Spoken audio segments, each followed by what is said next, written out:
Before we get started, I do just want to let you know I don't have all of the answers.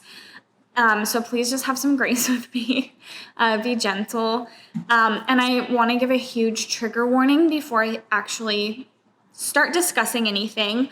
We're going to be talking about some very, very heavy topics, really sensitive, including child abuse and sexual assault. So I want to have an open and honest conversation, and I don't want to have to censor myself too heavily.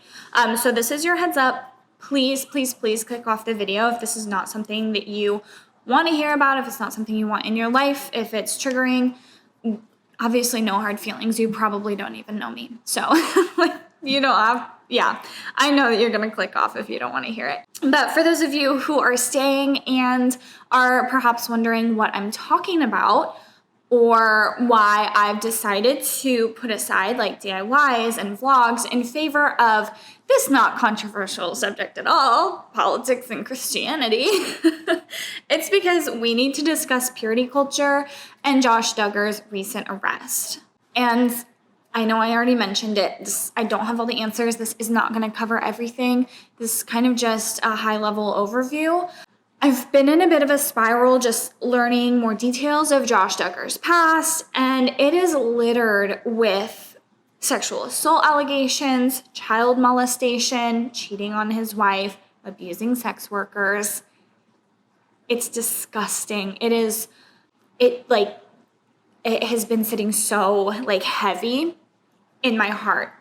It's embarrassing too, a little bit, and that's kind of selfish of me, but it's embarrassing for people who are Christians and they don't get involved with stuff like this. And while extreme cases like Josh Duggar, they are a minority in the land of Christianity and the bad fruit, the principles and the biblical teachings that Josh Duggar was raised with are very parallel to what the greater evangelical Christian community is teaching, and they are from the same bad tree.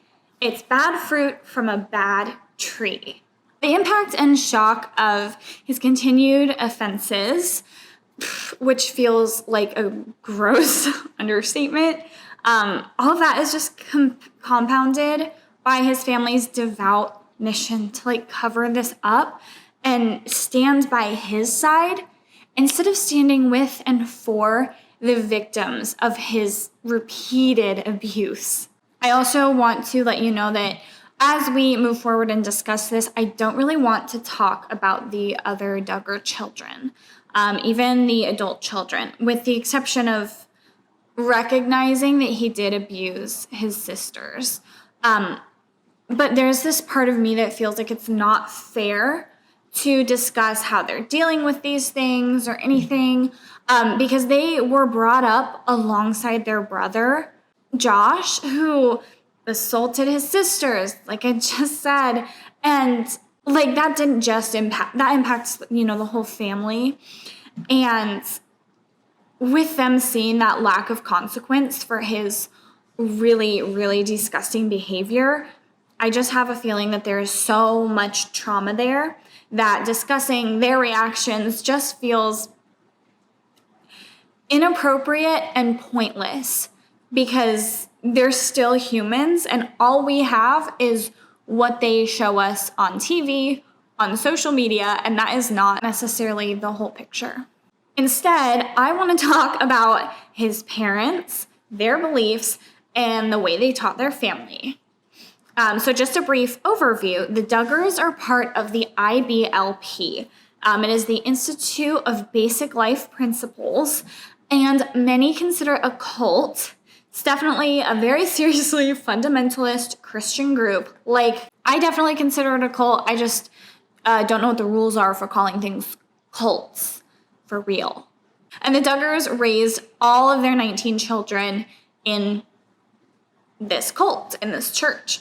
They raised their children in it, and they taught their older children how to raise their younger children in it. And it is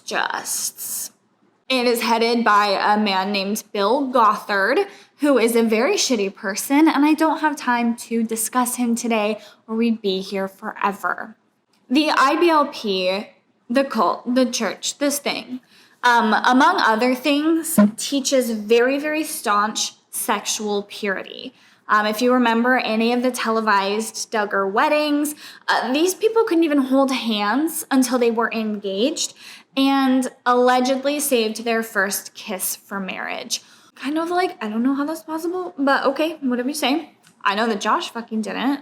This only really feeds into the larger trope of Christian kids getting married super, super young so that they can have sex, which is the whole thing, like, in and of itself, as much of this is. It's just like, it is a web that is so, so tightly interwoven.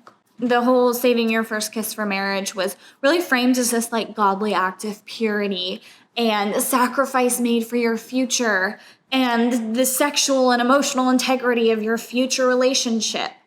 And this stuff, that leaks into greater Christian culture too. Maybe it's not as strict, and the IBLP definitely takes that to the extreme.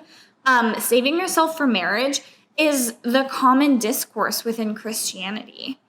On the whole, generally speaking about the saving yourself discourse, I think that this sets kids up for a massive, massive failure.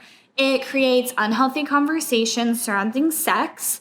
It shames children who stray from the straight and narrow, or no, I meant straight and cisgender path. And it's all around just a recipe for disaster. And here with the Duggars, you see that Josh was their oldest son and definitely put on a pedestal. He was literally, like, given a national audience to preach to about how he supposedly chose to abstain from kissing or holding hands because that's the godly thing to do. Well, of course, we now know he was spouting a bunch of crap because of what he did to his sisters when he was a teenager. He was like 14 and 15 when he was committing these crimes. And he had far crossed the boundaries of godly sexual integrity before he ever even began courting his wife. The most sympathy that I can extend to him in any capacity is that I feel that his parents, and mostly his father, did him a really, really massive disservice by not getting him help when he was a teenager. And by help, I mean serious professional help. And that is where I find another intersection between this cult and other conservative Christian teaching.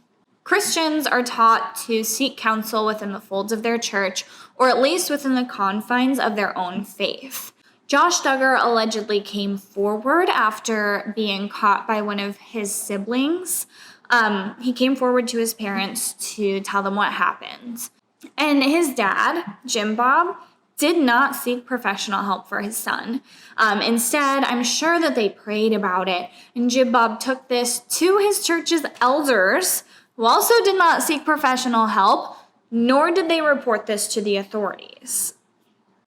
Instead, they sent him to a Christian camp, I believe, or they sent him to, I think that was later, they sent him to someone's farm. I'm pretty sure that was where he went after this. He was sent to a farm to do some manual labor. Allegedly, he was like shoveling muck out of a pond. This came from a source that's close to the Duggars, so I can't speak on the legitimacy of that. Whatever it was, every iteration of the help that he got was not professional help. It was all within the church. It was all tucked away in this little box of, oh, we can fix you ourselves. Then Josh supposedly apologized to the children that he molested, and they forgave him. I'm sure that was very, very just from their hearts and not coerced whatsoever. When Josh came home from his little manual labor thing, Jim Bob took him to a friend who was an Arkansas state trooper for a, quote, very stern talk. I'm sure that worked very well. And on that note, it is worth mentioning that the said state trooper, whose name is Jim Hutchins, is currently serving a 56-year prison sentence for possession of CP. Low to help from the authorities, right? So all of this came out to the public in 2015 after they had already had around 7 seasons of their show 19 Kids and Counting, where the Duggars had been propping up this we're the perfect big happy Christian family image and their really extreme beliefs, when in reality they were not properly addressing very serious issues within their own family. And now we're faced with a man who he came out of that home and that church and purity culture with no help, and he has a criminal record and serious violent allegations piling up. Josh Duggar was arrested earlier this month and charged with the possession of CP, and the Homeland Security agent who was investigating the case said it was in the top 5 worst he's ever had to examine. Like, that in and of itself is disgusting, and seeing the track record that he has of abusing people, manipulating those around him, being a disgusting human, and it's like, wow, he got very far.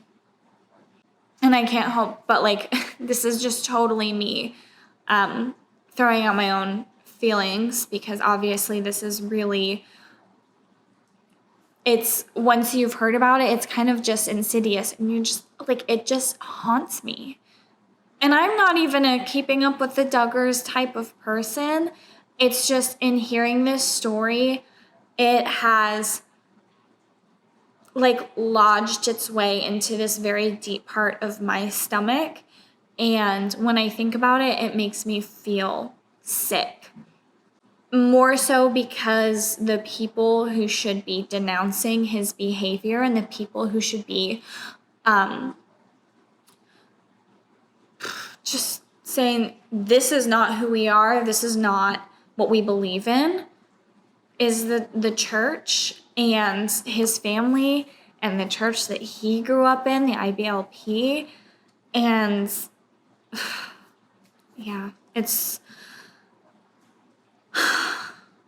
gross. It's gross. I'll be completely honest, I just feel at a loss for words. And as a Christian, the most that I can say and all that I feel I can say is no. This is not Christianity. This is not a representation of anything godly. It is not a majority of Christians. But the foundational principles that Josh Duggar had in his life growing up regarding sex and intimacy, those are shared across the spectrum of the evangelical world. And like I'll get into in a bit, they become part of the mainstream. They become part of regular society. The teachings that are outright made in the church that, men have no control over their bodies when they see a hot girl, and girls are solely responsible for the behavior that their outfit elicits despite their age or their intention or their, their autonomy. Those are the same things that we hear in our regular society. We always hear that women who have experienced sexual assault or rape, they are asked, "What were you wearing?" As if that has any bearing on the way that they deserve to be treated. The only thing that women have to protect themselves in a place of being attacked or hurt in such an unforgivable way is their outward appearance. And in that, purity culture seeps its way into our society. And even at that, that doesn't even cover it all. I feel like I could go for days talking about this subject. But what really happens is a power imbalance. Women are tasked with controlling the way that men view them, and they are burdened with the responsibility of keeping themselves out of dangerous situations where men are excused of that responsibility. Everything that Josh Duggar did has that same vein of a power imbalance. He was the oldest brother going after his younger sisters. He was a man with a wife who still will not leave him despite what he's being charged with. A wife who, because she has been brainwashed into the IBLP in this idea that she can't leave her husband, she is bound to him now. No ifs, ands, or buts. And so he has the quote-unquote freedom to do something like cheat on her. And if you then look at the case of him allegedly assaulting a sex worker, that is a power imbalance. And I believe that the overarching theme is exactly what God was trying to avoid. I believe that God would turn up his hands at a marriage certificate if he looked at a marriage where a man was abusing his power over his wife, or where a man is abusing power over his siblings in an inappropriate way. I don't think that marriage has anything to do with it. Although purity culture is literally hinged on this, if you're married, it all comes down to marriage, when in reality, we need to focus on the power imbalances and the lack of autonomy that women have that gets them into these abusive, manipulative, imbalanced relationships in the first place. And men need to be held accountable for those actions, and they have to accept and burden some of the responsibility because it's their fucking behavior. Like, that feels so obvious.